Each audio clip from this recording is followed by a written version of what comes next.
সড়ক দুর্ঘটনা এক বিভীষিকার নাম। অনেক সময় দুর্ঘটনা পরবর্তী কাজে দেরি হওয়া কিংবা বাস থেকে বের হতে না পারা মৃত্যুর মিছিলকে আরো দীর্ঘ করে।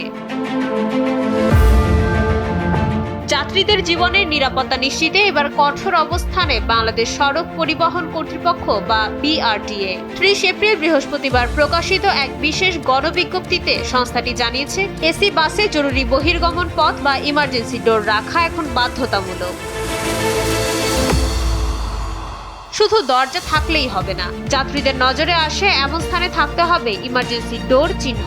সেই সাথে জানালার কাঁচ ভেঙে দ্রুত বের হওয়ার জন্য প্রয়োজনীয় হাতুড়ি বা সরঞ্জামও বাসের ভেতরে দৃশ্যমান রাখতে হবে। নন এসি বাসের ক্ষেত্রে আসছে বড় পরিবর্তন।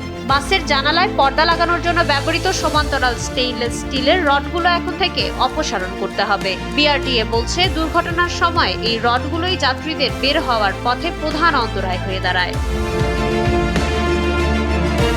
বিআরটিএর পর্যবেক্ষণ বলছে, মহাসড়ক, ফেরিঘাট কিংবা রেল ক্রসিং এ দুর্ঘটনার পর বাসের মূল দরজা অনেক সময় আটকে যায়। সংকীর্ণ জানালা আর রডের প্রতিবন্ধকতায় আটকে পড়ে ভেতরেই প্রাণ হারান অনেক যাত্রী। নির্দেশনা অমান্য করলে সংশ্লিষ্টদের বিরুদ্ধে কঠোর আইনগত ব্যবস্থা নেওয়ার হুঁশিয়ারি দিয়েছে বিআরটিএ। কর্তৃপক্ষের প্রত্যাশা, এই পদক্ষেপগুলো কার্যকর হলে সড়ক দুর্ঘটনায় হতাহতের সংখ্যা উল্লেখযোগ্য হারে কমিয়ে আনা সম্ভব হবে। মাইশা মালিহা, সময়ের আলো।